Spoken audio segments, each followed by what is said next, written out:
नवरात्रि के 9 दिन खत्म होने से पहले यह 3 काम जरूर कर लेना, वरना जीवन भर दुखी और गरीब रहोगे।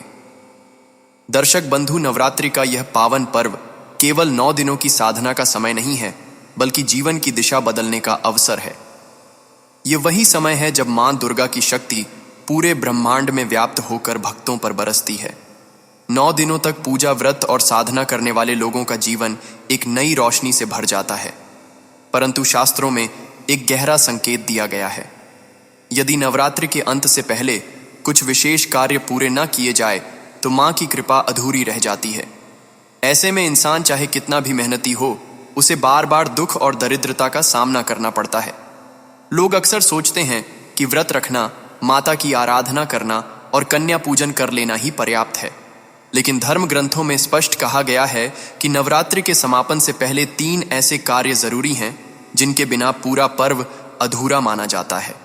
यह ऐसे कार्य हैं जिन्हें अनदेखा करना जीवन को अंधकार की ओर धकेल देता है, ठीक वैसे ही जैसे दीपक जलाकर उसे बुझा दिया जाए।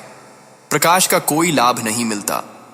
बुजुर्ग हमेशा समझाते आए हैं कि नवरात्रि का अंतिम क्षण केवल उत्सव का नहीं, बल्कि आत्मा और परिवार के भविष्य का निर्णायक समय होता है। यदि इस समय सही कर्म किए जाए तो घर में सुख समृद्धि स्थायी रूप से बस जाती है। लेकिन यदि इन्हें टाल दिया जाए तो घर में दरिद्रता, कलह और रोग का वास हो जाता है। यही कारण है कि इन कर्मों को नवरात्रि का पूर्णाहुति कहा गया है। इन 3 रहस्यमयी कार्यों के बारे में जानना उतना ही आवश्यक है जितना दीपक को घी से भरना, क्योंकि बिना घी के दीपक आधे रास्ते में ही बुझ जाएगा। ठीक वैसे ही यदि इन कार्यों को न किया जाए तो पूजा और साधना अधूरी रह जाएगी। अब समय है यह समझने का कि वे कौन से 3 कार्य हैं जिन्हें नवरात्रि समाप्त होने से पहले हर भक्त को पूरा करना चाहिए। यह केवल परंपराएं नहीं हैं, बल्कि मां दुर्गा की असीम कृपा प्राप्त करने का द्वार है। इन्हें पूरा करना यानी दुख, दरिद्रता और विघ्नों से हमेशा के लिए मुक्त होना। लेकिन दर्शक बंधु, आगे बढ़ने से पहले आपको एक अत्यंत गंभीर बात बता दूं, जिसे हमारे प्राचीन धर्म ग्रंथ गरुड़ पुराण में स्पष्ट कहा गया है कि कोई भी कथा हो या कोई भी सीख अगर उसे बीच में छोड़ दिया जाए तो वह केवल ज्ञान से वंचित होना नहीं है, बल्कि वह पाप की श्रेणी में आता है, क्योंकि अधूरी कथा मन में संदेह, भ्रम और अधूरा सत्य छोड़ देती है, और यह अधूरा सत्य कई बार व्यक्ति को गलत दिशा में ले जाता है। इसलिए आपसे विनम्र निवेदन है कि आज की इस कथा को अंत तक अवश्य सुने, क्योंकि यह केवल एक कहानी नहीं, बल्कि जीवन का आईना है जिसमें आप अपने कर्मों का प्रतिबिंब देख पाएंगे। हो सकता है इस कथा का कोई एक शब्द, कोई एक प्रसंग आपके जीवन की दिशा बदल दे, आपको पाप से बचा ले और आपको उस अंधकार से निकाल दे जिसमें अनजाने में आप भी फंस सकते हैं। और यदि आप एक सच्चे सनातनी हैं तो यह आपका धर्म भी है कि ऐसे संदेशों को केवल अपने तक सीमित ना रखें, बल्कि उन्हें अधिक से अधिक लोगों तक पहुंचाएं। इसलिए इस वीडियो को लाइक करें, अपने मित्रों और परिवार के साथ साझा करें और हमारे चैनल सनातन संस्कारम 108 को सब्सक्राइब करना ना भूलें, ताकि धर्म, सत्य और जीवन की गढ़ शिक्षाएं आपको निरंतर मिलती रहे। तो चलिए श्रद्धा और विश्वास के साथ इस कथा की शुरुआत करते हैं। बहुत समय पहले की बात है। सुखवंत नाम का एक छोटा सा सुंदर और हरा भरा गांव था। इस गांव की मिट्टी की सौंधी खुशबू हर समय हवा में घुली रहती थी। उसी गांव के एक कोने में एक टूटी फूटी पर साफ सुथरी झोपड़ी में जानकी नाम की एक बूढ़ी औरत रहती थी। जानकी का मन बहुत सरल था और वह मेहनती स्वभाव की थी। उसकी आंखों में जीवन के अनुभव की गहराई थी और उसके चेहरे पर बीते संघर्षों की लकीरें साफ दिखाई देती थीं। जानकी के 2 बेटे थे जिन पर उसे बहुत गर्व था। जब वे छोटे थे तब जानकी अपने हाथों से कपड़े सीकर जो थोड़े बहुत पैसे कमाती, उसी से उनकी परवरिश करती थी। उसने कई रातें बिना खाए बिता दी, पर अपने बेटों की ज़रूरतों में कभी कोई कमी नहीं आने दी। फिर समय आया जब उसके बेटे जवान हुए और बेहतर जीवन की तलाश में शहर चले गए। जाते समय उन्होंने वादा किया था, माँ हम जल्दी लौटेंगे और तुम्हें इस गरीबी से बाहर निकालेंगे। पर समय बीतता गया, रथुएं बदलती गईं और जानकी की आंखें बेटों की राह देखते देखते थक गईं। वे कभी नहीं लौटे। अब जानकी अकेली थी, लेकिन उसने हार नहीं मानी। वह दिन में गांव वालों के कपड़े सिलती और रात को अपनी झोपड़ी में बैठकर भगवान से अपने बेटों की कुशलता की प्रार्थना करती। उसकी मेहनत और सच्चाई की वजह से पूरा गांव उसका सम्मान करता था। कोई उसके लिए खाना लाकर रख जाता तो कोई उसके लिए चाय बना देता। गांव के बच्चे उससे बहुत प्रेम करते और उसकी झोपड़ी के पास आकर खेलते। जानकी का जीवन संघर्ष से भरा था, लेकिन उसमें धैर्य और गरिमा थी। उसकी आंखों में आज भी उम्मीद की एक किरण चमकती थी। शायद एक दिन मेरे बेटे लौट आए, शायद एक दिन कोई मेरी चौखट पर पुकार लगाए। मां गर्मियों की एक सुहानी सुबह थी। सूरज की हल्की किरणें सुखवंत गांव की पगडंडियों पर फैल रही थीं। बच्चे पेड़ों के नीचे खेल रहे थे और औरतें अपने कामों में लगी थीं। उसी समय जानकी काकी की झोपड़ी से कुछ अलग ही खुशबू आ रही थी। गुड़ और चावल से बनी खीर की मीठी महक पूरे रास्ते में फैल गई थी। कमला, जो गांव की एक सीधी सादी औरत थी, वहां से गुजर रही थी। उसने वह सुगंध महसूस की और मुस्कुराकर बोली, अरे काकी, आज तो तुम्हारे घर से बड़ी प्यारी खुशबू आ रही है। क्या बना रही हो? जानकी काकी, जो लकड़ी के चूल्हे पर खीर पका रही थी, मुस्कुराकर बोली, हाँ बेटा, बहुत दिनों से खीर खाने का मन था, पर घर में सामान ही नहीं था। आज किसी तरह थोड़ा बहुत जुटाया तो सोचा बना ही लूं। कमला ने झांक कर देखा। छोटे से मिट्टी के चूल्हे पर खीर की पतीली रखी थी। उसमें से भाप उठ रही थी और उसकी मिठास पूरे आंगन में घुल रही थी।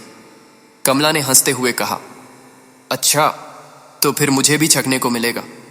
जानकी काकी ने हौले से मुस्कुराकर कटोरी में खीर परोसी और देते हुए बोली, ले बेटा, तू भी खा और अपने बच्चों को भी खिला देना।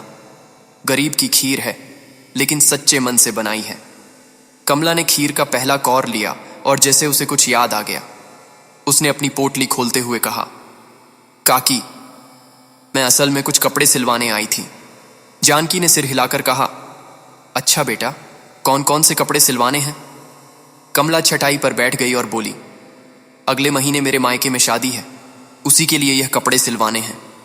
बस समय से सिल देना काकी। जानकी ने प्रेम से कहा, हाँ हाँ बेटा, चिंता मत कर, समय से हो जाएंगे। और फिर उसने कटोरी में थोड़ी और खीर डाल दी। कमला खीर खाते खाते गंभीर हो गई। उसने एक गहरी सांस ली और बोली, काकी, तुम्हारा जीवन भी कितना कठिन है। कभी कभी तो खीर बना लेती हो, लेकिन कई दिन ऐसे भी होते हैं जब तुम्हारे घर का चूल्हा तक नहीं जलता। जानकी काकी हल्की सी हंस दी, पर उसकी आंखों में उदासी झलक गई। उसने कटोरी की ओर देखते हुए धीरे से कहा, क्या करूं बेटा, किस्मत में जो लिखा है वही तो जीना पड़ता है, पर मुझे भरोसा है कि भगवान सब ठीक करेंगे। कमला कुछ सोचते हुए बोली, काकी, तुम्हारा पति तुम्हें 2 बच्चों के सहारे छोड़कर चला गया, और जब बच्चे बड़े हुए तो वे भी तुम्हें अकेला छोड़कर शहर चले गए। ये सोचकर मुझे बहुत दुख होता है। जानकी काकी ने उसके हाथ पर प्यार से हाथ रखा और मुस्कुराकर बोली, बेटा, तू मेरे लिए क्यों दुखी होती है? ये तो मेरी अपनी किस्मत है, जो भगवान ने लिखा है वही जीना पड़ता है। कमला को काकी के शब्दों में एक गहरा दर्द महसूस हुआ। उसने धीरे से कहा, काकी, तुम अक्सर अपने मायके की तारीफ करती हो, क्यों ना तुम वहीं चली जाओ, वहां तुम्हें सुकून मिलेगा। जिंदगी के बाकी दिन चैन से बीत जाएंगे। जानकी काकी कुछ पल के लिए चुप हो गई। उसकी आंखों में पुरानी यादें तैर गईं। उसने लंबी सांस ली और धीमे स्वर में बोली, बात तो तू ठीक कह रही है बेटा, पर इतने सालों में मायके से कोई मुझसे मिलने तक नहीं आया, अब वे मुझे अपनाएंगे भी या नहीं? कमला यह सुनकर भावुक हो गई। उसकी आंखें भीग गईं। जाते जाते उसने कहा, अच्छा काकी, अब मैं चलती हूं, अपना ख्याल रखना। जानकी काकी बस उसे देखती रह गई। कमला के जाने के बाद काकी अपनी चटाई पर बैठ गई। उसने सिलाई का सामान निकाला और धीरे धीरे कपड़े सीने लगी, पर उसका मन काम में नहीं लग रहा था। सुई हाथ में थी, धागा भी चल रहा था, पर सोच कहीं और भटक रही थी। उसने मन ही मन सोचा, मायका जाना कितनी बड़ी खुशी की बात होगी। बचपन की हंसी ठिठोली, आंगन का नीम का पेड़, मां की ममता, भाइयों का स्नेह सब याद आ रहे हैं। जब से उसकी शादी सुखवंतपुर में हुई थी, वह यहीं की होकर रह गई थी। मायका अब केवल उसकी यादों में रह गया था। कभी कभी उसके मन में सवाल उठता, क्या अब भी मायके वाले मुझे उसी प्यार से अपनाएंगे? लेकिन आज उसके भीतर एक नई उमंग जाग उठी। उसने सोचा क्यों ना इस बार मैं मायके की यात्रा कर लूं। मेरे भाई भाभी मुझे देखकर कितने खुश होंगे। इतने सालों बाद जब मैं मायके की चौखट पर कदम रखूंगी तो सब आश्चर्य में पड़ जाएंगे। उसके चेहरे पर एक अलग ही चमक आ गई। उसने कल्पना की शायद मां की बनाई हुई वही गुड़ वाली रोटी खाने को मिले। शायद भाई मुझे फिर से छेड़े और शायद भाभी प्यार से मेरा माथा चूम ले। ये सोचते ही उसके हाथ तेजी से चलने लगे। उसने जल्दी जल्दी कमला का काम पूरा किया और अपने मायके जाने की तैयारी करने लगी। रास्ता लंबा था। उसने सोचा थोड़ा ज्यादा सामान ले जाऊंगी ताकि रास्ते में कोई कठिनाई ना हो। जानकी काकी ने अपनी छोटी सी गठरी बांध ली। उसमें कुछ कपड़े, थोड़ा खाना और जरूरी चीजें रखीं। फिर उसने अपनी पुरानी साड़ी अच्छे से पहनी, माथे पर आंचल रखा और भगवान का नाम लेकर अपनी झोपड़ी से बाहर निकल गई। गांव की पगडंडी पर चलते हुए जानकी काकी कमला के घर पहुंची। दरवाजे पर खड़े होकर उसने आवाज लगाई, अरे कमला, सुन, बाहर तो आ जरा। अंदर से बर्तनों की हल्की खनखनाहट आई। थोड़ी देर में कमला बाहर निकली। उसने देखा कि काकी भारी गठरी के साथ खड़ी है। वह चौंक गई और बोली, अरे काकी, इतनी सुबह सुबह कहाँ निकल पड़ी और यह इतना सारा सामान? जानकी मुस्कुराई। उसने गठरी कमला की ओर बढ़ाते हुए कहा, यह ले बेटा, तेरे कपड़े तैयार हो गए। कमला ने कपड़े तो पकड़ लिए पर उसकी जिज्ञासा और बढ़ गई। वह बोली, अरे यह तो ठीक है काकी, लेकिन आप खुद कहाँ जा रही हो? जानकी ने साड़ी का पल्लू कंधे पर ठीक किया। हल्की हंसी के साथ बोली, मैं मायके जा रही हूं बेटा, धर्मपुर। कुछ दिन में लौट आऊंगी। कमला यह सुनकर चौंक गई।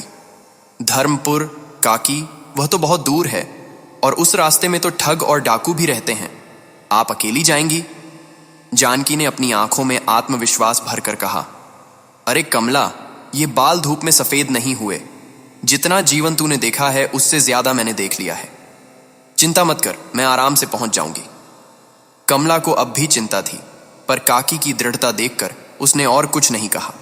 उसने आगे बढ़कर काकी की गठरी ठीक की और बोली, ठीक है काकी, लेकिन अपना ध्यान रखना। रास्ते में किसी अजनबी पर भरोसा मत करना। और हां, जब मायके पहुंचो तो मुझे याद करके जरूर लिखना कि वहां कैसे दिन कट रहे हैं। जानकी मुस्कुराई। उसने अपना पल्लू ठीक किया और कमला के सिर पर प्यार से हाथ फेर कर बोली, अच्छा बेटा, अब मैं चलती हूं, भगवान तुझे खुश रखे। कमला काकी को जाते हुए देखती रह गई। जानकी धीरे धीरे गांव की पगडंडी पर आगे बढ़ने लगी। सामने लंबा रास्ता था, एक अजनबी सफर, अनगिनत चुनौतियां, लेकिन एक नई उम्मीद भी। हर कदम के साथ उसके दिल की धड़कन तेज हो रही थी।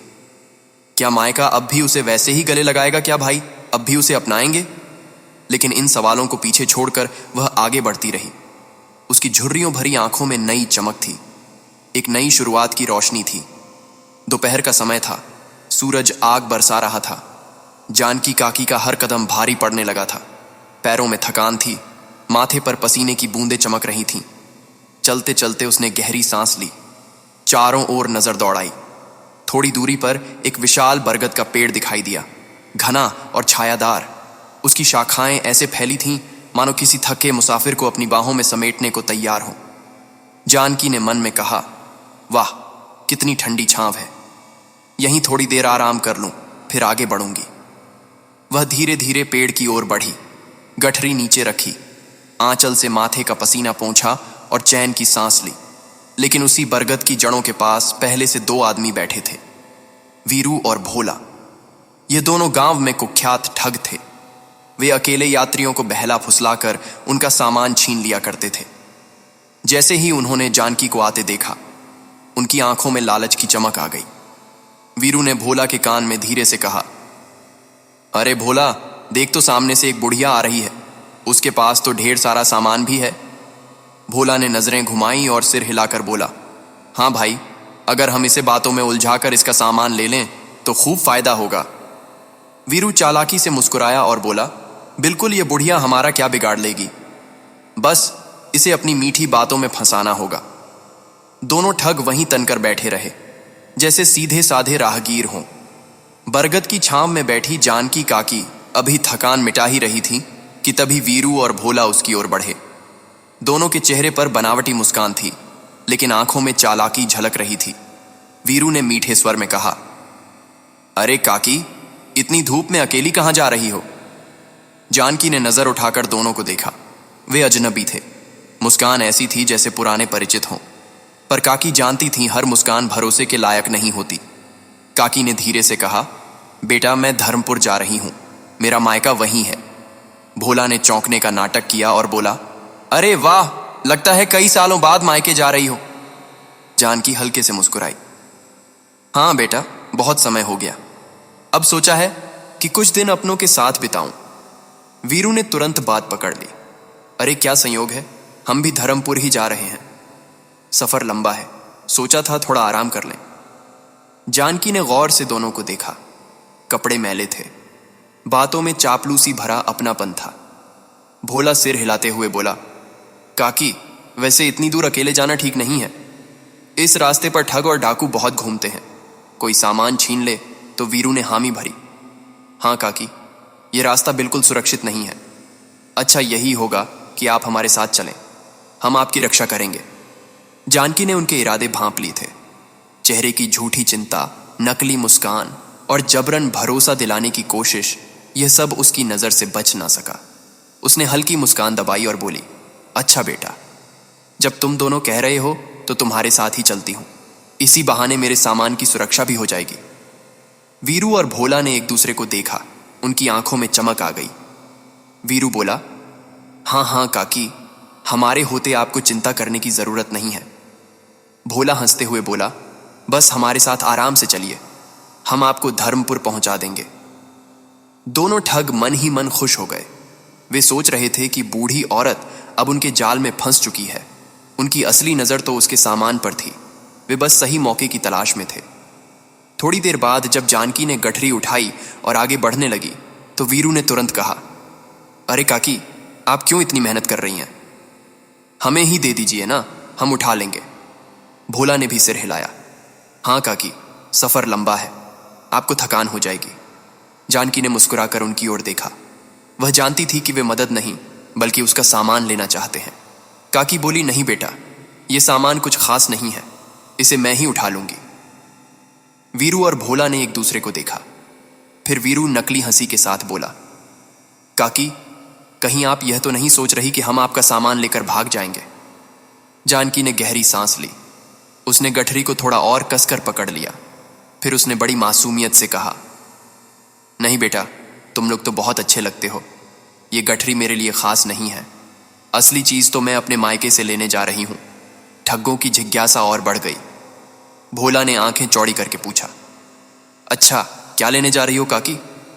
जानकी ने सावधानी से बताया, बेटा जब मेरी शादी हुई थी तो मेरे भाइयों ने कहा था कि 40 साल बाद हम पुश्तैनी धन बांटेंगे, तब मुझे भी अपने हिस्से का सोना चांदी मिलेगी।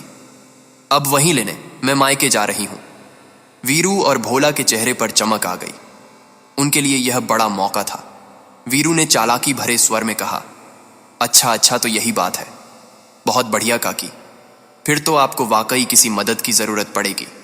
आखिर सोना चांदी कोई हल्की चीज नहीं होती। भोला ने तुरंत जोड़ दिया, हाँ काकी, हम आपके साथ रहेंगे। जब तक आप अपना खजाना लेकर नहीं आती, हम आपकी मदद करेंगे। जानकी ने मुस्कुराते हुए सिर हिलाया। चलो बेटा, फिर चलें। कहाँ उसने? जानकी काकी ने अपनी समझदारी से वीरू और भोला को साथ ले लिया, पर दोनों ठग दिल से कुछ और ही सोच रहे थे।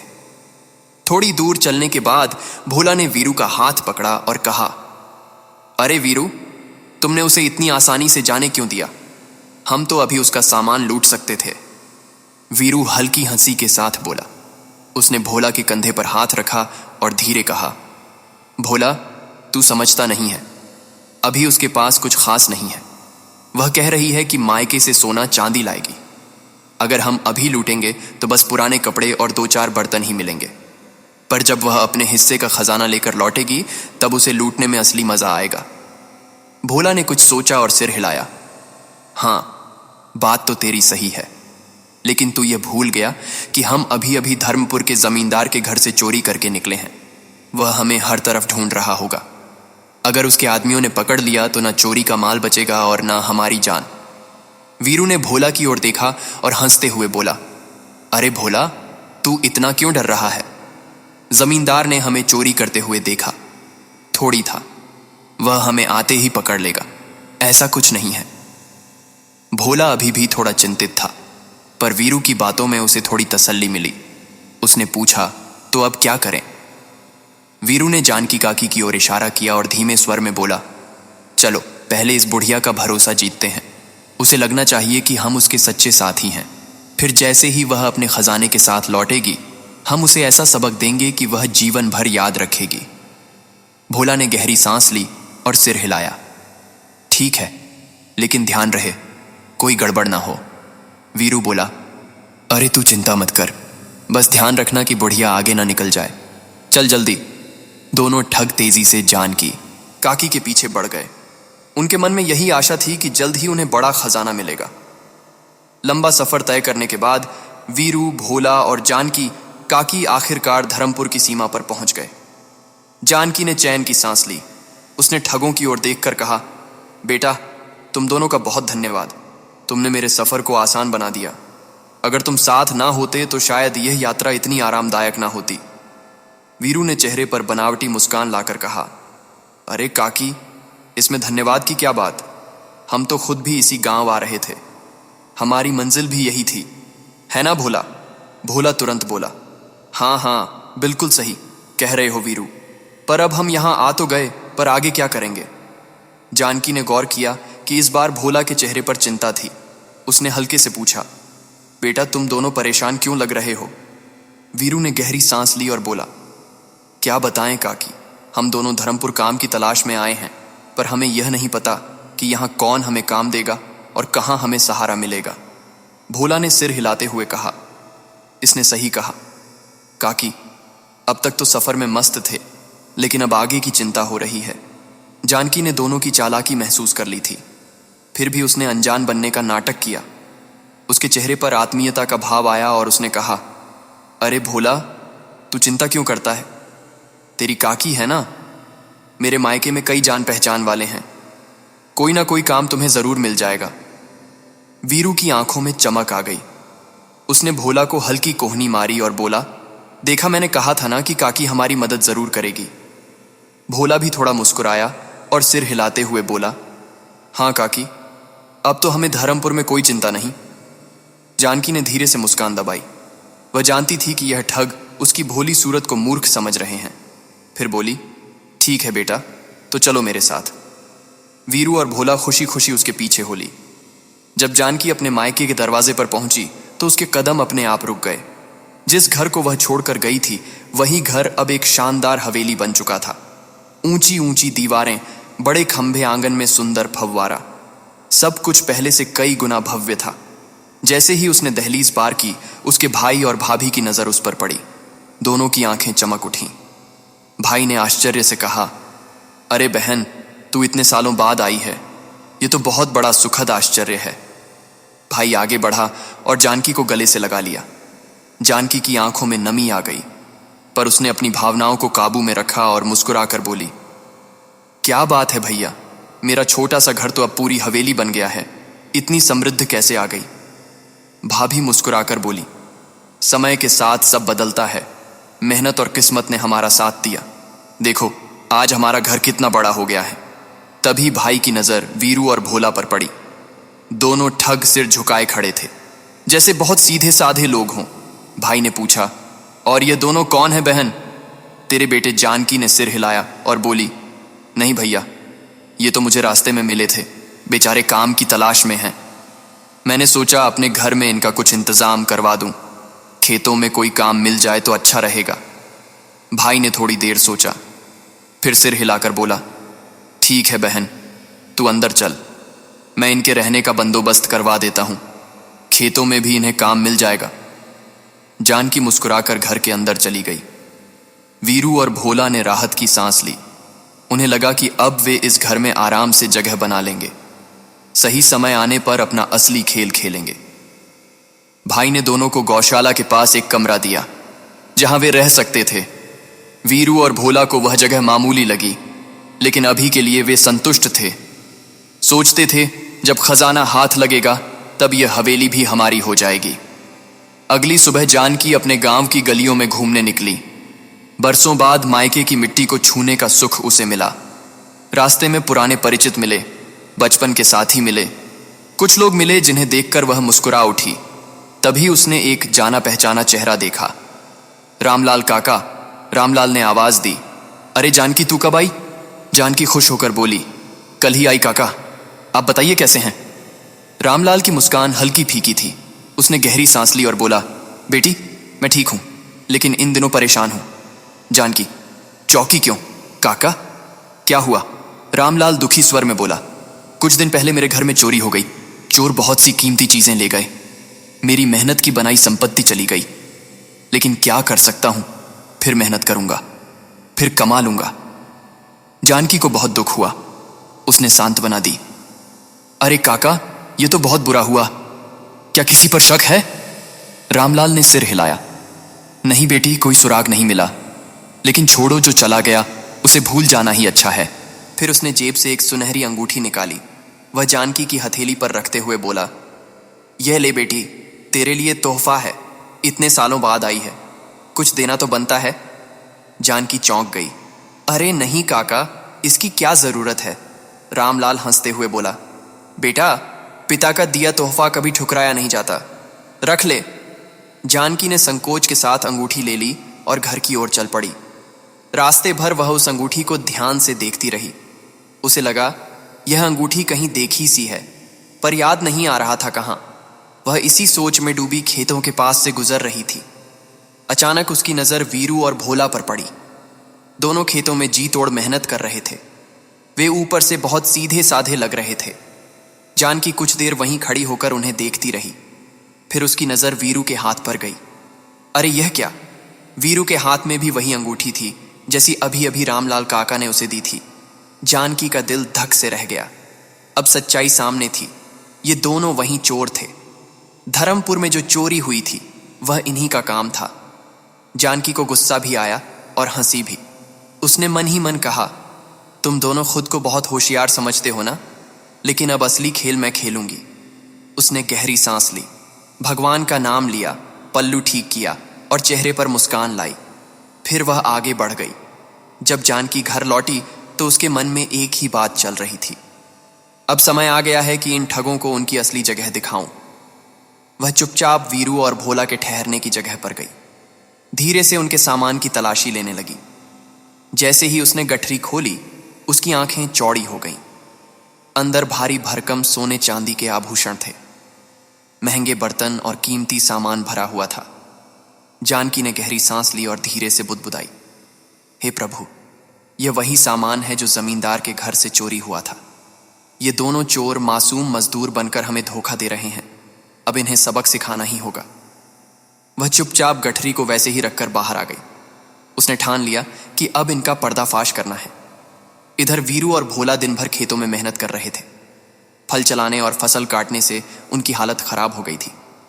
पसीने से तरब बतर वीरू थक कर बैठ गया और बोला, अरे भोला, अब तो मेरी कमर ही टूट गई। कई दिन से इस बुढ़िया के साथ पड़े हैं, लेकिन बंटवारे की कोई बात भी नहीं सुनी। ऊपर से यह बेकार का खेतों में काम। भोला ने भी झुंझुलाकर कहा, हाँ भाई, लगता है यह बुढ़िया हमें बेवकूफ़ बना रही है। हमें अब कुछ करना पड़ेगा, वरना हम यूं ही मेहनत करते रह जाएंगे और हाथ कुछ भी नहीं लगेगा। वीरू ने गहरी सांस ली और बोला, ठीक कहते हो, लेकिन पहले यह पक्का करना होगा कि सच में कोई बंटवारा होना है या नहीं। अगर कुछ मिलने वाला ही नहीं तो बेकार समय खराब करने से अच्छा है कि कुछ और सोचा जाए। भोला ने सिर हिलाया, हाँ सही कह रहे हो। चलो पहले कुछ देर आराम कर लें, फिर देखते हैं इस बुढ़िया का क्या करना है। दोनों एक बड़े पेड़ के नीचे बैठ गए। ठंडी हवा चल रही थी। उनकी आंखें भारी हो गईं। तभी वीरू ने धीरे से कहा, सुन भोला, हम सीधा बुढ़िया से पूछ लेंगे कि बंटवारे का क्या हुआ। अगर उसने गोलमोल जवाब दिया तो समझ लेना वह हमें मूर्ख बना रही है। फिर हम सोचेंगे कि क्या करना है। भोला ने कुटिल हंसी हंसते हुए कहा, हाँ वीरू, अब इसे ज्यादा समय तक बुद्धू नहीं बना सकते। शाम ढल रही थी। आसमान नारंगी और बैंगनी रंग में रंग गया था। हवा ठंडी थी, पर वीरू और भोला के मन में लालच की गर्मी थी। दोनों थके हारे लेकिन नए लालच के साथ जानकी के पास पहुंचे। वीरू मुस्कुराकर बोला, अरे काकी, लगता है तुम हमें भूल गई। हम इतने दिन से खट रहे हैं, पर तुमने हमारी सुध तक नहीं ली। भोला भी बोला, हाँ काकी, देखो तो खेतों में काम करके हम आधे हो गए हैं, पर तुम्हें हमारी फिक्र ही नहीं। जानकी ने हंसते हुए जवाब दिया, अरे बेटा माफ कर दो, इतने सालों बाद मायके आई हूं, पुराने लोग, पुरानी यादें सब में खो गई। सच में कुछ और ध्यान ही नहीं रहा।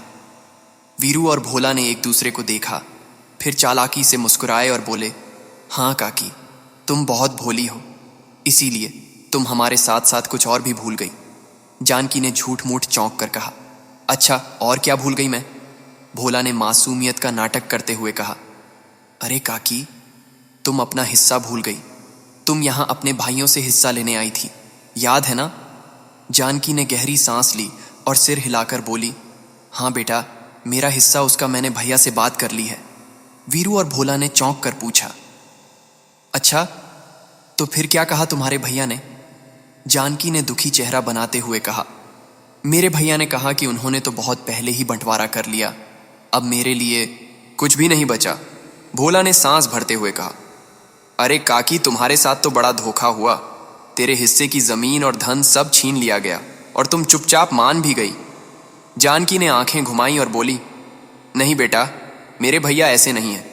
उन्होंने मेरा सोना चांदी जंगल में बड़े पुराने बरगद के पेड़ के नीचे दबा दिया था। उन्होंने कहा था जब जरूरत होगी जाकर निकाल लेना। वीरू और भोला की आंखें चमक उठीं। अंदर से वे बहुत खुश हुए, पर बाहर चिंता का नाटक करते हुए बोले, ओह ऐसा है तो तुमने अभी तक सोना चांदी निकाला क्यों नहीं? जानकी मुस्कुराकर बोली, अरे बेटा, इस उम्र में जंगल जाकर खुदाई करना आसान है क्या? जब कभी जरूरत होगी तब निकाल लूंगी। वीरू ने तुरंत भोला कोहनी मारी और बोला, अरे काकी, हम दोनों तो हैं ना, तुम कहो तो हम मदद कर देंगे, तुम्हें परेशान होने की जरूरत नहीं। जानकी ने धीरे से सिर हिलाया और बोली, हाँ बेटा, लेकिन यह बात किसी को बताना मत, यह राज सिर्फ हम तीनों तक ही रहना चाहिए। दोनों ठग उत्साह से बोले, अरे नहीं काकी, हम किसी को नहीं बताएंगे, यह राज सिर्फ हमारे बीच रहेगा। वीरू और भोला गौशाला के पास अपने ठिकाने पर पहुंचे। रास्ते भर उनके चेहरे पर जीत की चमक थी। उन्हें लगा कि अब उन्होंने बुढ़िया से खजाने का राज निकलवा लिया है, अब बस थोड़ी देर में वे मालामाल होंगे। ठिकाने पर पहुंचकर वीरू ने उत्सुकता से कहा, चलो पहले देख लें कि हमारा चोरी का सामान ठीक से रखा है या नहीं, आखिर जमींदार के गहने बहुत कीमती हैं। भोला ने सिर हिलाया, हाँ भाई, सही कहते हो। दोनों ने जल्दी जल्दी अपनी गठरी खोली, लेकिन जैसे ही हाथ अंदर गए दोनों के चेहरे उतर गए। अरे यह क्या? वीरू की आवाज कांप गई। भोला ने पूरी गठरी उलट दी। आभूषण और सोना चांदी की जगह सिर्फ पत्थर पड़े थे। दोनों को जोर का झटका लगा। ये कैसे हो सकता है? वीरू घबराया। भोला ने पसीना पोंछा और बोला, किसी ने हमें लूट लिया। पर यह सब हुआ कब? वीरू गुस्से से बोला, हम तो हर समय अपने सामान के साथ ही थे, कोई हमारे ठिकाने में कैसे घुस सकता है? भोला सोच में पड़ गया और धीरे से बोला, कहीं ये बूढ़ी औरत का खेल तो नहीं? वीरू का चेहरा लाल हो गया। हाँ, हो सकता है। ये बुढ़िया बहुत चालाक लगती है, पर कोई बात नहीं, अगर पुराना सामान गया तो क्या हुआ? अब हमारे पास असली खजाने का पता है।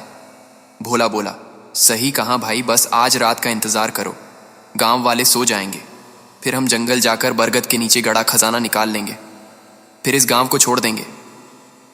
वीरू की आंखों में लालच की चमक लौट आई। दोनों मन ही मन खुश हो गए। उधर जानकी खिड़की के पीछे से उनकी सारी बातें सुन रही थी। उसने देखा, चोरी का सामान खोने के बाद वे बौखलाए हुए थे, पर उनकी लालच अभी भी जिंदा थी। वे जंगल के खजाने की आस में थे। जानकी समझ गई, अब समय आ गया है, अब इस खेल का अंत होना ही चाहिए। वह चुपचाप अंदर गई। कुछ देर बाद पूरे गांव में उसकी चीख पुकार गूंजने लगी, हाय हाय, यह क्या हो गया? अरे भगवान, यह भी कोई उम्र थी जाने की। उसकी आवाज सुनकर वीरू और भोला चौंक गए। वे भागते हुए उसके पास आए। वीरू ने घबरा कर पूछा, अरे काकी, क्या हुआ? तुम जोर जोर से क्यों रो रही हो? भोला ने भी चिंतित स्वर में कहा, किसी ने तुम्हें कुछ कहा क्या? बताओ ना, कौन चला गया? जानकी ने गहरी सांस ली। अपनी साड़ी के पल्लू से आंसू पोंछते हुए भरे स्वर में बोली, बेटा, हमारे जमींदार साहब, उन्होंने जंगल में बरगद के पेड़ से लटक कर अपनी जान दे दी। क्या? वीरू और भोला के पैरों तले जमीन खिसक गई। वीरू की कांपती आवाज निकली, जान दे दी। लेकिन क्यों? जानकी सिसकते हुए बोली। उनके घर में चोरी हो गई थी, बहुत नुकसान हुआ। वह सदमा सहन नहीं कर पाए और खुद को खत्म कर लिया। जानकी फिर जोर जोर से रोने लगी। उसके आंसू गालों पर बहते रहे और उसने मन ही मन प्रभु को याद किया। भोला ने माथे का पसीना पोंछते हुए कहा, राम राम, यह तो बहुत बुरा हुआ। जमींदार साहब ने तो अभी नाती पोतों का मुंह भी नहीं देखा था। वीरू की आंखों में चिंता थी, लेकिन वह खुद को सामान्य दिखाने की कोशिश कर रहा था। अब ना जाने क्या होगा, उसने धीरे से कहा। जानकी ने आंसू पोंछते हुए कहा, कीड़े पड़े उन चोरों में। देखना, जमींदार साहब की आत्मा उन्हें कभी चैन से जीने नहीं देगी। भोला और वीरू ने एक दूसरे की ओर देखा। उनके चेहरों पर डर साफ झलक रहा था। भोला बोला, काकी, चोरों को तो उनकी सजा मिलेगी ही, लेकिन तुम रो रो कर गायों को भी परेशान कर रही हो। वीरू ने बात बदलने की कोशिश की। ठीक है काकी, अब तुम अंदर जाओ। भगवान उन चोरों को कभी माफ नहीं करेगा। जानकी ने सिर झुकाया और धीरे धीरे अपने कमरे में चली गई। लेकिन कमरे में पहुंचते ही उसने खिड़की से झांका। वीरू और भोला आपस में फुसफुसा रहे थे। वीरू घबरा कर बोला, भोला, मुझे यह सब अच्छा नहीं लग रहा। अगर सच में जमींदार की आत्मा हमें सजा देने आ गई तो भोला भी परेशान था, लेकिन उसने खुद को संभालते हुए कहा, अरे चुप कर, आत्मा वात्मा कुछ नहीं होती। हमें अपना काम याद रखना है, बस रात होने दे, फिर हम जंगल जाएंगे और बुढ़िया का सोना निकाल लेंगे। वीरू ने सिर हिलाया, पर उसके चेहरे पर चिंता साफ थी। जानकी ने उनकी बातें सुन ली। उसने मन ही मन मुस्कुरा कर कहा, बस यही तो चाहिए था। अब देखते हैं जब यह जंगल पहुंचेंगे तो इनका क्या हाल होता है। जानकी ने अपने भाई को सारी बात बता दी और एक योजना बनाई। अब बस रात होने का इंतजार था। आधी रात का सन्नाटा था। जंगल में बस झिंगुरों की आवाज गूंज रही थी।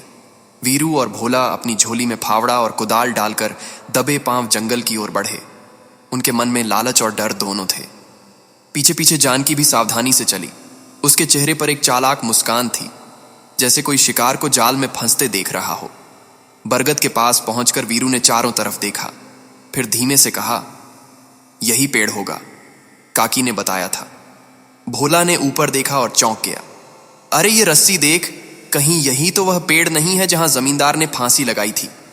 वीरू घबराकर पीछे हट गया। हाँ, बुढ़िया ने भी यही कहा था। मुझे तो कुछ अजीब लग रहा है। भोला ने झिड़कते हुए कहा, सखी आत्मा अब आभूषण लेकर क्या करेगी? तू बस खोदना शुरू कर, कहीं कोई और ना आ जाए। वीरू ने माथे का पसीना पोंछा, कांपते हाथों से कुदाल उठाई और मिट्टी खोदने लगा। रात गहरी होती जा रही थी। चांद बादलों के पीछे छिपता तो अंधेरा और गहरा हो जाता। वीरू और भोला पुराने बरगद के नीचे खुदाई में लगे थे। तभी अचानक हवा का तेज झोंका उठा। ऐसा लगा मानो प्रकृति खुद जाग उठी हो। बरगद के सूखे पत्ते सरसराने लगे, शाखाएं जोर जोर से हिलने लगीं, पेड़ पर बंधा पुराना फंदा झूलने लगा। अचानक हवा में गूंज उठी गहरी और डरावनी आवाज, खजाना लेने आए हो तुम लोग? वीरू और भोला के हाथ कांप उठे। दोनों ने घबरा कर एक दूसरे को देखा। भोला की आवाज कांप गई, कौन? फिर वही आवाज और तेज होकर गूंजी, मेरा खजाना लौटा दो। वीरू कांपते हुए बोला, हम नहीं जानते किसी खजाने के बारे में। आवाज गरजी, झूठ, तुम दोनों की वजह से मेरी जान गई, मेरा सब कुछ लूट लिया गया। अब कहते हो तुम्हें कुछ नहीं पता। पेड़ के तने पर काली छाया उभरी। धीरे धीरे वह आकार लेने लगी। धुंधली पर छाई लाल जलती आंखों वाली भूतियां आकृति बन गई। वह हवा में तैरती हुई नीचे उतरी। चेहरा साफ होते ही वीरू और भोला चीख पड़े। जमींदार साहब, भोला की आवाज घुट गई जैसे पत्थर हो गया हो। भूत ने गुस्से से दहाड़ा, झूठ मत बोलो, तुम दोनों चोर हो, मेरे खजाने के अपराधी हो। अचानक जमीन हिलने लगी। वीरू और भोला गिर पड़े। डर से उनकी आंखों से आंसू बह निकले। वीरू रोते हुए बोला, हमें छोड़ दो, हम बेगुनाह हैं, हमने कुछ नहीं किया, हमें नहीं पता तुम्हारा खजाना कहाँ है। भोला हाथ जोड़कर गिड़गिड़ाया, हमें माफ कर दो। भूत ठंडी हंसी हंसकर बोला, अब तुम दोनों कभी झूठ नहीं बोल पाओगे। बरगद की जड़ें हिलने लगीं। पेड़ से धुएं जैसा काला धुंध निकलने लगा। जमीन के नीचे हलचल दिखाई दी। वीरू और भोला कांपते हुए जमीन पर पड़े रहे। उनकी सांसें तेज थीं। आंखों में डर और पछतावा साफ झलक रहा था। जमींदार के भूत की जलती आंखें उन्हें घूर रही थीं। हवा में अजीब सी ठंडक फैल गई, जैसे मौत उनके पास खड़ी हो। तभी एक जानी पहचानी आवाज आई, वीरू भोला, तुम दोनों यहां क्या कर रहे हो? मेरा खजाना लेने आए हो? वीरू और भोला चौंक उठे। उनके सामने जानकी काकी खड़ी थी, चेहरे पर गंभीरता, आंखों में अजीब चमक। भोला हकला कर बोला, काकी हमें बचा लो, हमें बचा लो। जानकी ने बहुत चढ़ाई और कहा, बचाओ, पर किससे? जमींदार के भूत से, वीरू कांपती आवाज में बोला। हां, वह हमें मारना चाहता है। जानकी हल्की हंसी हंसी, जमींदार, वह तो मर चुका है, उसका भूत क्यों तुम्हें मारना चाहेगा? वीरू और भोला रोने लगे। काकी, हमने ही चोरी की थी, हमने ही जमींदार के घर से सब लिया था। जानकी का चेहरा गंभीर हो गया। तो तुमने चोरी की थी? मैं समझती थी तुम भले इंसान हो। भोला रोते हुए उनके पैरों पर गिर पड़ा। नहीं काकी, हम बुरे हैं, लालच ने हमें पाप करने पर मजबूर किया, लेकिन अब सच में बदलना चाहते हैं। हमें बचा लो, आज से कभी चोरी नहीं करेंगे, कसम खाते हैं। वीरू ने भी हाथ जोड़ ली। हां काकी, हमें सुधरने का एक मौका दो। जानकी ने गहरी सांस ली, बरगद के झूलते फंदे की ओर देखा, फिर भूत की ओर मुड़कर बोली, जमींदार साहब, इन्होंने अपना अपराध मान लिया है, अब इन्हें छोड़ दीजिए। भूत की लाल आंखें टिमटिमाने लगी। उसने गहरी ठंडी आवाज में कहा, छोड़ दूंगा, पर सजा तो इन्हें मिलेगी। वीरू और भोला एक पल के लिए कांप गए, फिर सिर झुकाकर बोले, हमें सजा मंजूर है। जानकी ने हल्की मुस्कान के साथ कहा, देखिए, ये अपने की पर पछता रहे हैं, अब आप और बाकी आत्माएं भी यहां आ सकती हैं। जैसे ही उसने यह कहा, अचानक ठंडी हवा थम गई। बरगद का झूलता फंदा स्थिर हो गया। जमींदार के भूत की आंखों में चमक आई। उसकी आकृति धीरे धीरे धुंधली होने लगी। वीरू और भोला की आंखों में अब भी डर था, पर तभी उन्होंने देखा, हवा बिल्कुल शांत हो गई। बरगद की शाखाएं अब भयावह ढंग से नहीं हिल रही थीं। अंधेरे से कई लोगों की आकृतियां उभरने लगी। गांव के लोग वहां आ पहुंचे। रामलाल काका, पंडित जी, श्यामू, औरतें, मर्द, बच्चे सबके बीच खड़े थे। जमींदार साहब, वीरू और भोला की आंखें फटी की फटी रह गईं। वे हक्के बक्के रह गए। जमींदार साहब, आप जिंदा हैं? वीरू ने घबरा कर कहा। तभी जानकी जोर से हंस पड़ी। उसकी हंसी सुनकर वीरू और भोला और भी घबरा गए। जानकी मुस्कुराते हुए बोली, हां मूर्खों, यह सब एक योजना थी, तुम दोनों से सच उगलवाने के लिए। चोरी करना पाप है, अब तो समझ में आ गया ना? वीरू और भोला ने एक दूसरे की ओर देखा। उनके चेहरे का रंग उड़ चुका था। तभी जमींदार साहब आगे बढ़े। उन्होंने कहा, जानकी बेटी, तुम्हारा बहुत बहुत धन्यवाद। अगर तुम ना होती तो मेरी संपत्ति यह चोर लूट ही लेते। तुमने बहुत समझदारी से इन्हें बेनकाब किया। जानकी ने विनम्रता से कहा, अरे काका, यह सब मैंने अपनी जिम्मेदारी समझकर किया। चोरी किसी की भी हो, बर्दाश्त नहीं की जा सकती। जमींदार साहब ने पंचायत की ओर इशारा करते हुए कहा, जहां तक इन चोरों की बात है, इन्हें पंचायत में इनके के की सजा जरूर मिलेगी। वीरू और भोला की आंखों से पछतावे के आंसू बह निकले। उन्होंने सिर झुका लिया। गांव वालों ने जोर से जयकारा लगाया, जानकी बुआ की जय, जमींदार साहब की जय। गांव वाले वीरू और भोला को पकड़कर पंचायत की ओर ले गए। उनके चेहरों पर पछतावे की लकीरें साफ दिखाई दे रही थीं। वे जानते थे, अब उन्हें अपने किए की सजा भुगतनी ही पड़ेगी। उधर जमींदार साहब ने जानकी की ओर देखा। उनके चेहरे पर कृतज्ञता थी। उन्होंने एक भारी पोटली जानकी के हाथ में रखी। उसमें सोने चांदी के आभूषण और बहुत सारा धन था। उन्होंने कहा, जानकी बेटी, तुमने मेरी संपत्ति को लूटने से बचाया। यह मेरी ओर से तुम्हारे लिए एक छोटा सा उपहार है, इसे मना मत करना। गांव के लोग आश्चर्य से जानकी को देखने लगे।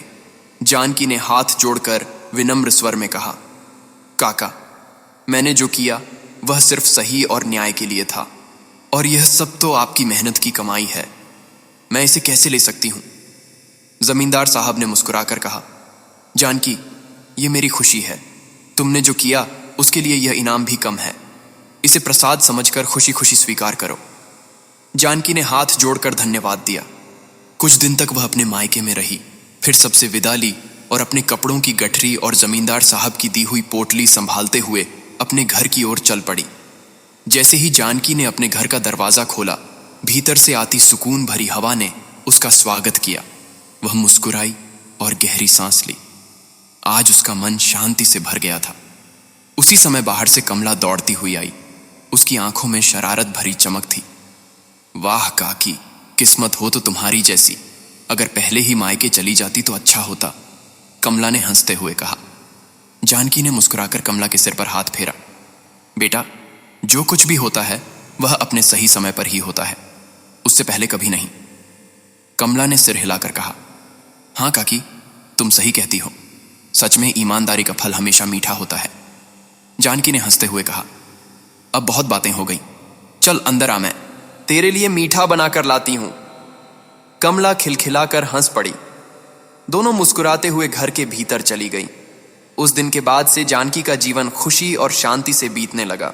उसकी ईमानदारी, सच्चाई और बुद्धिमानी न केवल उसकी जिंदगी को संवार गई, बल्कि पूरे गांव के लिए मिसाल बन गई। बरगद का पेड़ अब भी वहीं खड़ा था, लेकिन अब वह किसी डरावनी कहानी का हिस्सा नहीं, बल्कि एक सीख देने वाली याद बन चुका था। सच और ईमानदारी की हमेशा जीत होती है, और यही भगवान का सच्चा संदेश है।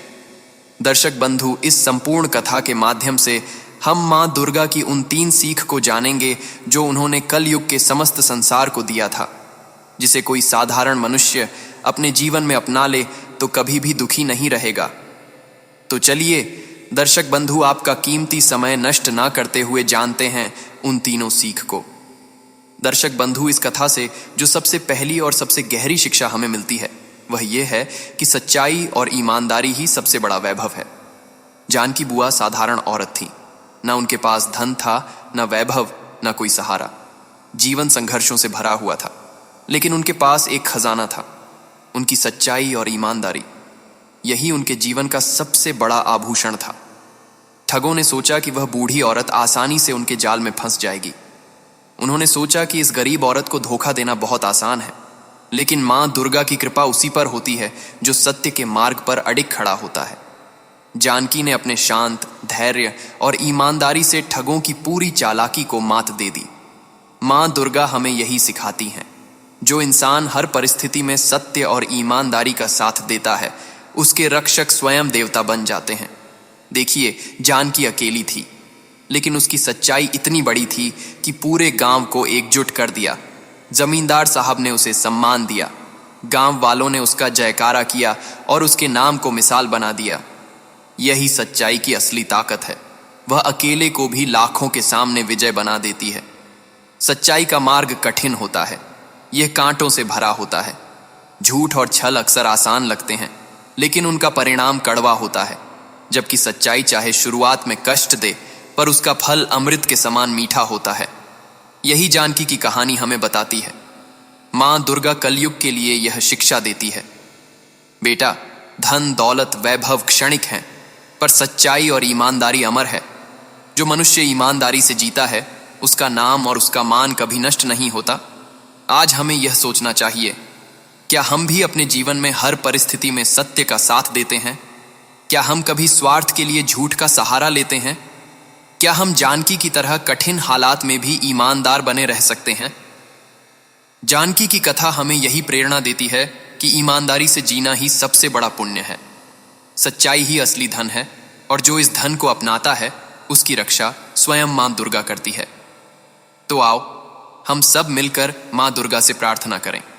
हे मां दुर्गा, हमें वह शक्ति दो कि हम हर परिस्थिति में सत्य और ईमानदारी का साथ दें, कभी झूठ और अन्याय से समझौता ना करें।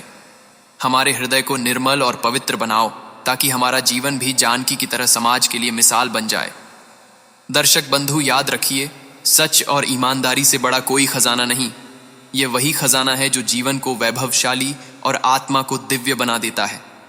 दर्शक बंधु, दूसरी सीख को अगर गहराई से समझें तो इसका भाव बहुत ही अद्भुत और प्रेरणादायक है।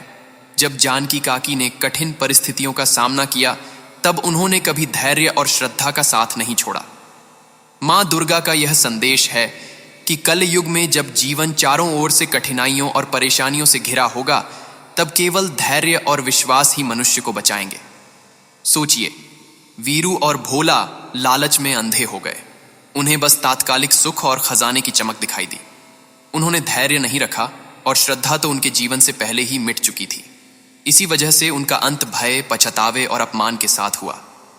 दूसरी ओर जानकी ने हर कदम पर शांत मन से सोचा, मां का नाम लिया और धैर्य रखा। यही कारण है कि उनकी विजय हुई और पूरा गांव उनके आगे नतमस्तक हुआ। मां दुर्गा ये कहती हैं कि जब जीवन का बोझ भारी हो जाए, जब चारों ओर अंधेरा हो, तो घबराना नहीं चाहिए। उस समय अगर कोई इंसान श्रद्धा के दीपक को मन में जलाकर धैर्य के साथ आगे बढ़ता है तो असंभव भी संभव हो जाता है। धैर्य से विवेक जागता है और श्रद्धा से आत्मा को शक्ति मिलती है। दोनों मिलकर जीवन की सबसे कठिन राहों को भी आसान बना देते हैं। कलयुग में यह सीख हर घर, हर इंसान के लिए है। जब धन की कमी हो, जब रिश्तों में तनाव हो, जब स्वास्थ्य साथ ना दे या जब कोई बुरा समय आ जाए, तब मां का नाम लेकर मन में श्रद्धा और धैर्य रखकर ही आगे बढ़ना चाहिए। जो धैर्य खो देता है वह गलत रास्तों पर चला जाता है और जो श्रद्धा खो देता है वह निराशा में डूब जाता है। लेकिन जिसने इन दोनों को थाम लिया उसे कोई भी शक्ति हरा नहीं सकती। जानकी काकी का जीवन इसका जीवंत उदाहरण है। उन्होंने हमें दिखाया कि ईश्वर पर विश्वास और मन में धैर्य रखकर ही हम बुराइयों पर विजय पा सकते हैं। यही मां दुर्गा का आशीर्वाद है। श्रद्धा और धैर्य ही जीवन की सच्ची पूंजी है। तीसरी सीख, पाप और अधर्म का अंत निश्चित है। इस कहानी ने जो तीसरी बड़ी सीख दी है वह बहुत ही सरल पर गहरी है। जीवन में कोई भी पाप, कोई भी अन्याय या छल कितना भी बड़ा क्यों ना हो, उसका अंत निश्चित है। चाहे जो भी शक्ति हो, चाहे जितनी भी चालाकी हो, अधर्म की नींव कमजोर ही रहती है। वीरू और भोला ने सोचा था कि उनके किए से उन्हें लाभ होगा, कि वे हमेशा सफल रहेंगे। उन्होंने चोरी की, झूठ बोला और दूसरों की मेहनत छीन ली, पर अंत में उनकी चालाकी ही उनकी हार का कारण बनी। विचार कीजिए, ठगों ने सोचा कि वे बुद्धिमान हैं, वे दूसरों को भ्रमित कर सकते हैं, पर उन पर पाप का बोझ इतना गहरा था कि वह उनके दिल और मन को खोखला कर गया। वे डर और पछतावे में डूबे रहे। उनकी आंखों में जो चमक थी वह लालच की चमक थी, पर जब सच सामने आया तो वहीं आंखें नम हो गईं और चेहरा उतर गया। यह इसलिए हुआ क्योंकि पाप का असर मन पर गहरा होता है। पाप पहले तुरंत फल देता है, पर बाद में उसका बोझ इंसान को तोड़ देता है। यही मां दुर्गा की चेतावनी है। अधर्म का रास्ता सुखदाई नहीं, वह अंत में विनाश ले आता है। जानकी काकी ने इस बात को जीवन में जी कर दिखाया कि धर्म और सच्चाई की शक्ति ही स्थायी है। उसने न केवल ठगों को बेनकाब किया, बल्कि समाज में न्याय की भावना को भी जगाया। जमींदार साहब का दुख जब चरम पर पहुंचा, तब भी जानकी ने क्रोध या बदले की भावना नहीं रखी। उसने सत्य का साथ दिया। सत्य ने ही अंत में जीत दिलाई। यह दिखाता है कि धर्म की राह पर चलकर ही मनुष्य न केवल अपना दोष मिटा सकता है, बल्कि समाज की रक्षा भी कर सकता है। जब पाप का परिणाम आया तो वह केवल ठगों के ही ऊपर नहीं आया, पाप का असर पूरे समाज पर पड़ा। जमींदार साहब की आत्मा तक व्यथित हुई और वह अपने कष्ट से न सह सका। पाप से होने वाला नुकसान केवल धन का नहीं होता, वह आत्मिक होता है। वह परिवार, समाज और आने वाली पीढ़ियों को भी प्रभावित करता है। इसलिए मां दुर्गा हमें कहती हैं, अधर्म से जितना दूर रहो उतना ही अच्छा है। यह सीख हमें यह भी समझाती है कि सजा का अर्थ केवल कठोर दंड नहीं होता। सजा का अर्थ है परिणाम का सामना करना। जो व्यक्ति गलती करता है उसे अपने कर्मों का फल भुगतना पड़ता है, पर उस सजा में भी दया और सुधार का मार्ग संभव है। वीरू और भोला ने जब अपने अपराध स्वीकार किए, तब उन्हें तुरंत निर्ममता से न फेंका गया, बल्कि समाज ने उन्हें अदालत में लाया और उनसे सुधार की आशा रखी। यह दर्शाता है कि पाप का सामना करके भी मनुष्य बदल सकता है। मां दुर्गा की शिक्षा यही है, पाप का अंत निश्चित है, पर पश्चाताप और सुधार संभव है। सोचिए, अगर हम अपने जीवन में यह सीख स्वीकार कर लें तो हमारी राह कितनी सरल हो जाएगी। हम दूसरों के अधिकारों का मान करेंगे, हम किसी के धन और मेहनत को चुराने की हठ नहीं करेंगे, हम छोटे छोटे लालच से खुद को नहीं खोएंगे, क्योंकि लालच के कारण कई बार इंसान अपने नैतिक ध्येय भूल जाता है, और जब नैतिकता खो जाती है तो जीवन का आधार डगमगा जाता है। मां दुर्गा हमें याद दिलाती है, नैतिकता और धर्म की रक्षा करो, यही समाज का आधार है। यह सीख हमें भय और अपराध से लड़ना भी सिखाती है। भय इसलिए कि जो पापी है वह अक्सर भयभीत रहता है। वह अपने कर्मों का अंजाम महसूस करता है और भय के कारण और गलतियां कर बैठता है। पर जो सत्य और धर्म के रास्ते पर चलता है वह निडर होता है, वह समाज का सहारा बनता है। जानकी काकी ने डर के सामने खड़े होकर सत्य की आवाज बजाई। इसी से न केवल दोषी सामने आए बल्कि समाज में न्याय हुआ। यह दर्शाता है कि भय के स्थान पर साहस और धर्म की ओर बढ़ना ही हमें मजबूत बनाता है। हमारी जिम्मेदारी क्या है? सबसे पहले यह कि हम अपने अंदर किसी भी प्रकार का अन्याय, छल या चोरी का बीजारोपण ना होने दें। यदि किसी ने गलती की है तो उसे खुले मन से स्वीकार करने का मार्ग दें, उसे सुधार का अवसर दें। पर साथ ही किसी भी प्रकार की चोरी, अन्याय या गलत कर्म को छिपाने की कोशिश ना करें। जब सत्य का प्रकाश होता है तब समाज अपने आप सुधर जाता है। मां दुर्गा की कृपा उस समाज पर बनी रहती है जो सत्य और धर्म का पालन करता है। एक और महत्वपूर्ण बात यह है कि पाप का अंत केवल दंड में नहीं दिखता, वह कभी कभी आत्मिक विक्षोभ में प्रकट होता है। नींद ना आना, शांति का ना मिलना, रिश्तों का टूटना। वीरू और भोला ने अनुभव किया कि केवल धन से जीवन पूरा नहीं होता। उनके हाथ में सोना हो सकता था पर मन खाली था। उन्हें ना तो सम्मान मिला और ना ही शांति। इसका अर्थ यह है कि पाप का अंत मनुष्य को भीतर से खा जाता है। मां दुर्गा चाहती हैं कि हम इस बात को समझें और अपने कर्मों की ओर सचेत रहें। इसके साथ साथ यह सीख यह भी देती है कि समाज को भी सजग रहना चाहिए। जब गांव के लोगों ने जानकी का साथ दिया तब धोखेबाजों का पर्दाफाश हुआ। समाज की एकजुटता में बहुत शक्ति होती है।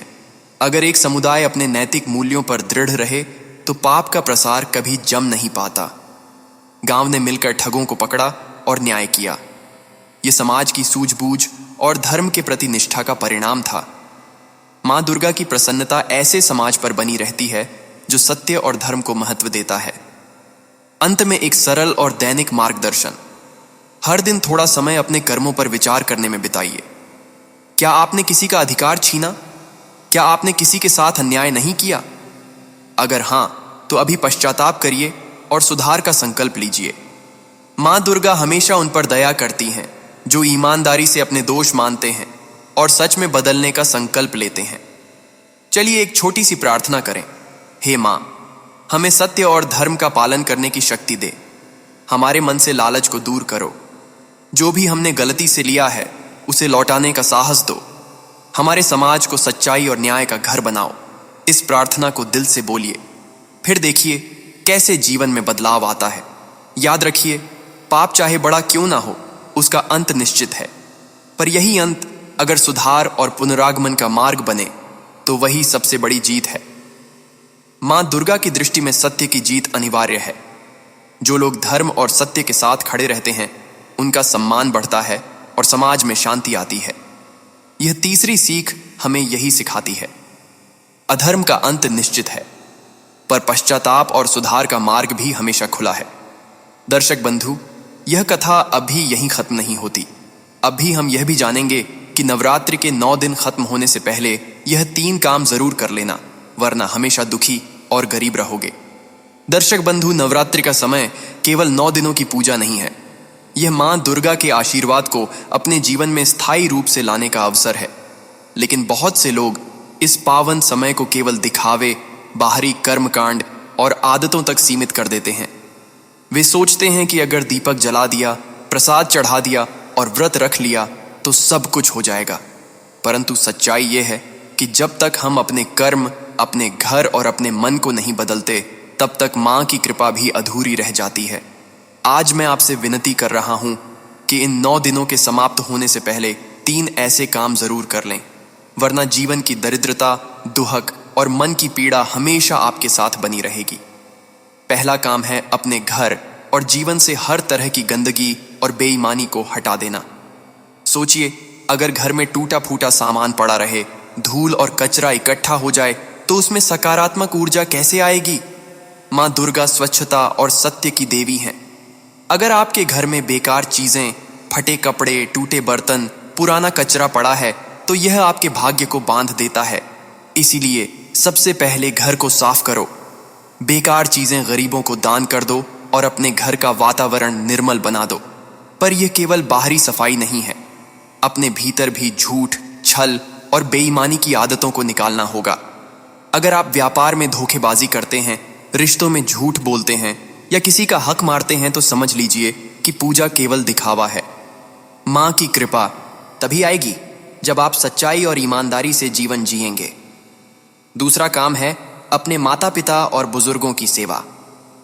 दर्शक बंधु, नवरात्रि का सबसे बड़ा संदेश यही है कि देवी केवल मंदिरों में नहीं बल्कि हमारी माताओं और पिता के चरणों में भी निवास करती हैं। अगर आपने 9 दिनों तक पूजा पाठ किया लेकिन अपने माता पिता से रूखा व्यवहार किया तो सारी भक्ति व्यर्थ हो जाएगी। बुजुर्गों का आशीर्वाद सबसे बड़ा खजाना है।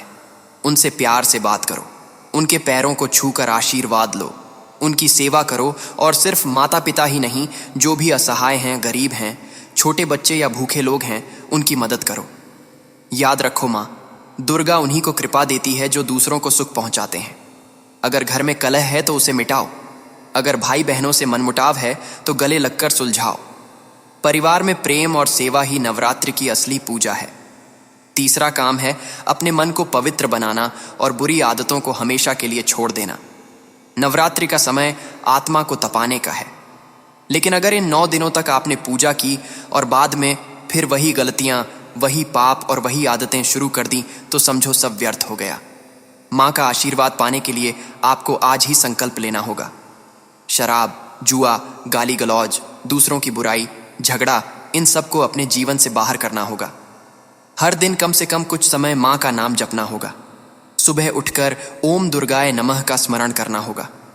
बच्चों को सही संस्कार देना होगा और जीवन को संयम से जीना होगा। जब आप मन से बदलेंगे तभी माँ की कृपा आपके ऊपर टिकेगी, वरना आप चाहे कितनी भी आरती कर लो, दीपक जला लो, आपकी गरीबी और दुख खत्म नहीं होंगे। दर्शक बंधु, सोचिए, क्या आप माँ को केवल फूल और प्रसाद से प्रसन्न कर सकते हैं? नहीं, माँ तब प्रसन्न होती है जब आप अपने कर्मों से पवित्र बनते हो।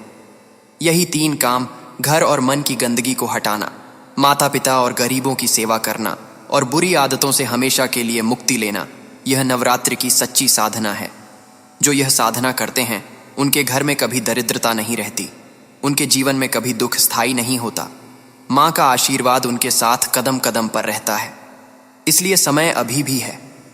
नवरात्रि के 9 दिन बीतने से पहले इन कामों को पूरा कर लो। आज ही अपने घर की सफाई करो, पुरानी चीजें दान दो, अपने माता पिता की सेवा करो, किसी गरीब को भोजन कराओ और मन से संकल्प लो कि अब मैं सच्चाई और भक्ति के रास्ते पर चलूंगा। माँ दुर्गा की कृपा की कोई सीमा नहीं है, लेकिन यह कृपा उन्हीं को मिलती है जो खुद को बदलने का साहस रखते हैं। माँ से प्रार्थना है कि इस बार नवरात्रि में आप इन 3 कामों को अपनाकर अपने जीवन की सारी बाधाएं दूर कर पाओ और आपके घर में सुख, शांति और समृद्धि स्थायी रूप से बस जाए। दर्शक बंधु, अब आपने नवरात्रि के इन 9 दिनों की सबसे गहरी सच्चाई और वे 3 काम जान लिए जिन्हें करने से माँ दुर्गा की कृपा स्थायी रूप से आपके जीवन में उतर आएगी। याद रखिए, यह केवल कथा नहीं थी, यह जीवन की पुकार थी। घर और मन की सफाई करना, माता पिता और गरीबों की सेवा करना और बुरी आदतों को त्याग कर सच्चाई के मार्ग पर चलना, यही 3 दीपक हैं जो अंधेरे जीवन को उजाले में बदलते हैं। अगर आपने आज इन बातों को दिल से अपनाया तो माँ दुर्गा आपके हर कदम पर साथ देंगी। दुख आपके पास टिक नहीं पाएगा और दरिद्रता आपके घर का रास्ता भूल जाएगी। पर अगर इन बातों को केवल सुनकर छोड़ दिया तो यह अवसर हाथ से निकल जाएगा। इसीलिए आपसे निवेदन है कि इन सीखों को अपने जीवन में उतारें और अगर यह कथा आपके मन को छू गई हो तो इसे अपने परिवार और मित्रों तक जरूर पहुंचाएं। माँ दुर्गा की कृपा हर उस व्यक्ति पर होती है जो उनके संदेश को फैलाता है।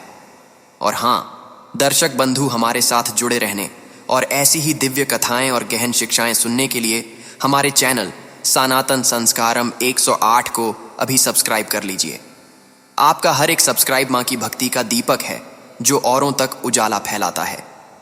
तो अभी सब्सक्राइब करें और माँ की कृपा से अपने जीवन को सुख, समृद्धि और शांति से भर दें। जय माता दी।